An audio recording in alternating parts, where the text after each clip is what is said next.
Hey everybody, welcome back to another episode of the Music Den. I'm your host Armando Venditti. Hoping you guys are having a good Saturday. It is late in the day. It's already dark outside. Hate that. Winter is here, ladies and gentlemen. It is a cold, overcast day. It's a great time for another video. In light of the Black Sabbath album ranking that we're going to be doing, that's Bill Schuster, his son Neil, Ryan Gavalier, Peter Kent, and myself are going to be taping that sometime in January. I do believe the tentative date right now is January 6th. So please stay tuned for that. So in light of that video that's coming up, and that's going to be a long one, I wanted to give you my favorite Black Sabbath instrumentals. So what I've done here is split it into two parts. So I'm going to give you 16 to 9 in this video, and then I'm going to do a part two of 8 to 1. Okay. Now, when you think of a band like Black Sabbath, you really don't think of the word instrumental, like, or for their albums. But they did do quite a few. I call them instrumental interludes.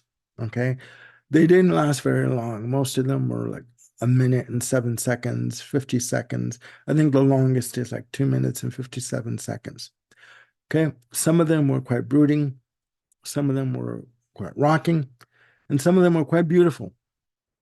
Okay. It's the way it is, right? Everyone wants to, sort of expand out and do different things and experiment. And like Sabbath, we're no different. So what I'm going to do is give you again 16 to 9 in this video. So coming in at number 16 is FX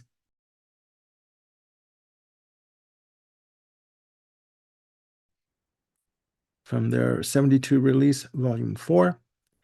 Um, this is not so much an instrumental as it is just a little musical interlude. I think it lasts like 50 seconds or something. And what I have here in my notes is you hear soundscapes of notes using an echo effect that you can basically hear Tony Iommi just sort of hitting notes on the fretboard and just sort of uh, putting it through an echo effect. I think later on there was a device called the Echoplex that was developed. But in the early 70s, they would just basically use echo effects to pan across the left and right channel in stereo just to make it sound more broad, more expansive, more big, grand.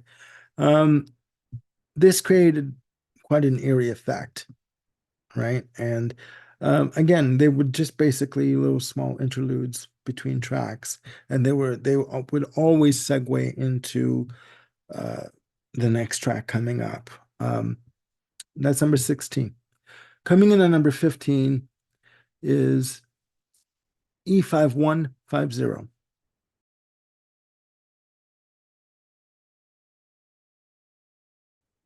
Hopefully I said that right.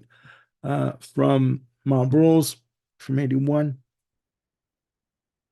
I believe this is track 3 on side 1. In my notes here, I have uh, eerie, sinister interlude, guitar put through an Echoplex, you know, um, machine for the echo effect, again, for the panning of left and right channels.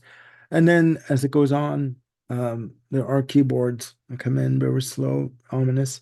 And then you hear heavy rhythm guitar from Tony Iommi. And it ends with, I call it quote unquote, sparkling synths. And it's not very long. It's 2 minutes and 20 some odd seconds. But it is very sort of eerie. And if, as I showed you on the graphic, if you look on the cover, you see those ominous figures with the hoods just looking.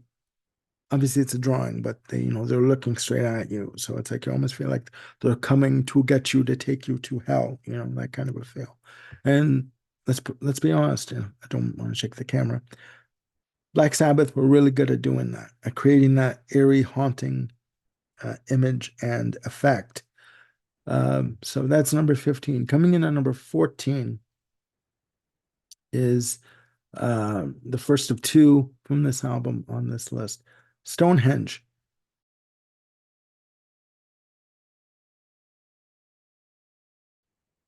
from Born Again from 83.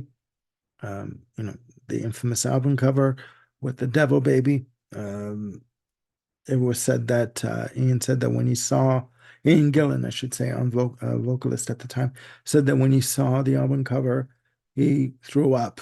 He was disgusted with it, and apparently Tony Iommi did not know what the album cover was going to consist of.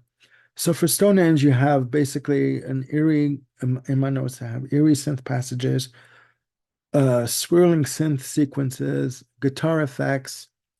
Um, Basically, what you feel like when you're listening to Stonehenge is like you're walking through a tunnel, like a portal, into one hellish experience to the next, you know.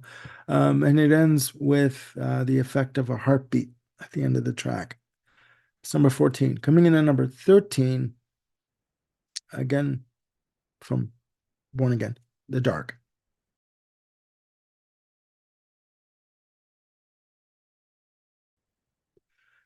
Um, what do I have here? Swirling, ominous, distorted synths, and it's only like 50 seconds. And again, you do feel like you're going from like walking through a portal, going from one hellish experience into the next. And this track does segue into Zero the Hero, one of my favorite tracks on the album. And I should say, I should remind you that apparently there is uh, a remastered version of uh, Born Again coming out. Don't know when. Apparently, Tony Iommi found the master tapes and he wants to clean up the album and uh, have it released because, you know, as you remember, Born Again was was criticized for having too much of a muddy sound on the album. Some people like that sound, some people don't. But anyways, that's number 13. Coming in at number 12 is Sphinx the Guardian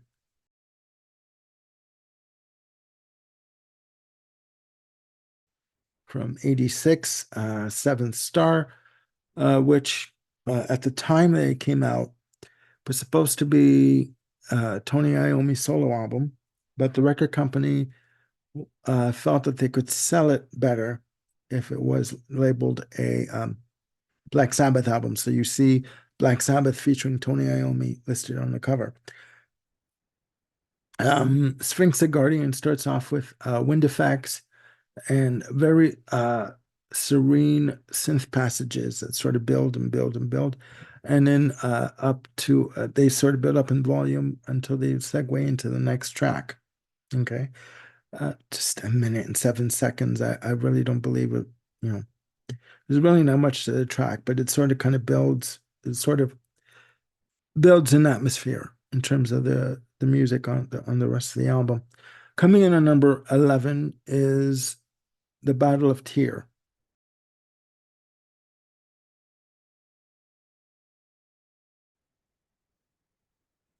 from Tyr, released in 1990. Um, Again, this is another one that's like a minute and 7 seconds.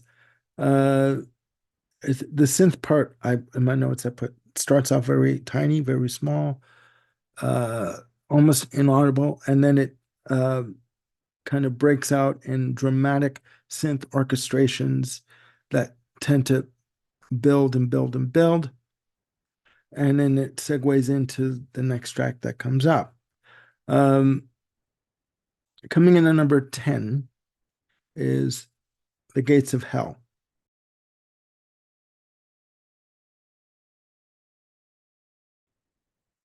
from The Headless Cross, released in 1989. This starts off the album. It's another introduction to the album.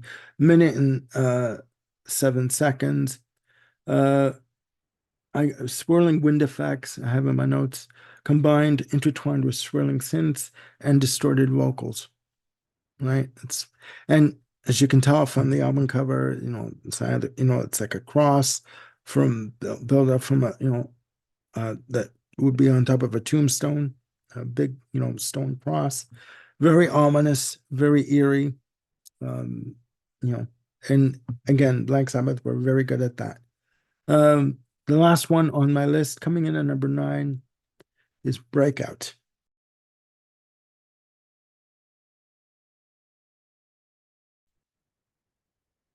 from 78 from Never Say Die. This originally was going to be a track with vocals. At the time, they were on the outs with Ozzy. He left. They had him come back. They had another singer in to try out before Ozzy did come back. He was lead vocalist, I believe, for Savoy Brown.